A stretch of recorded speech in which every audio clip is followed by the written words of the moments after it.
জয় শ্রীকৃষ্ণ, হর হর মহাদেব। আজকের ভিডিওতে আমরা জানব ভালো মানুষেরাই কেন খারাপ অবস্থায় পড়ে, কেনই বা তাদের সাথে খারাপ কিছু হয়ে থাকে, আর এই সব কিছুর উত্তর দিয়েছেন ভগবান শ্রীকৃষ্ণ।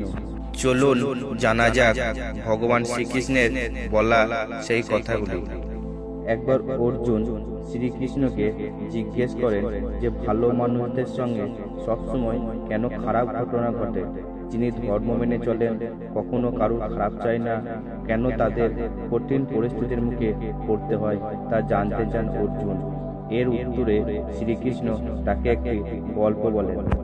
বন্ধুরা, ভগবান শ্রীকৃষ্ণের বলা গল্পটি জানতে হলে ভিডিওটি শেষ পর্যন্ত দেখবেন। শহরে দুইজন মানুষ থাকতেন। তাদের একজন অত্যন্ত সাধু প্রকৃতির, কিন্তু অন্যজন একবারই দুর্বৃত্ত। একদিন প্রবল বৃষ্টি হচ্ছিল এবং মন্দিরে কেউ ছিল না।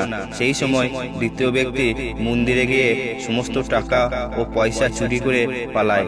কিছুক্ষণ পরে ভালো মানুষটি মন্দিরে পুজো করতে গেলে দ্বিতীয় ব্যক্তিও সেখানে যায় এবং প্রথম জনের ঘাড়ে চুরির দায় চাপায়।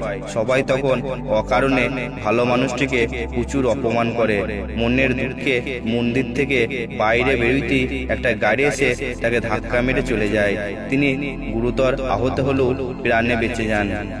এদিকে চুরির সব টাকা হাতিয়ে নিয়ে মনের আনন্দে দিন কাটায় অসাধু ব্যক্তি।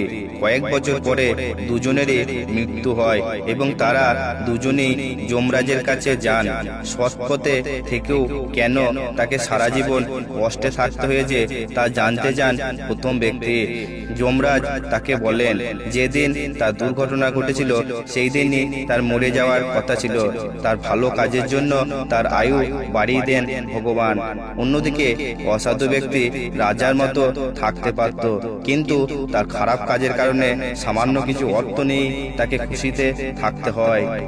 ভগবান শ্রীকৃষ্ণ অর্জুনকে বললেন যে ঈশ্বরের আশীর্বাদ কোন রূপ ধরে আমাদের উপর বর্ষিত হবে তা অনেক সময় বোঝা যায় না, কিন্তু খারাপ ও ভালো কাজের ফল জীবনে অবশ্যই পাওয়া যায় বলে জানিয়েছেন তিনি।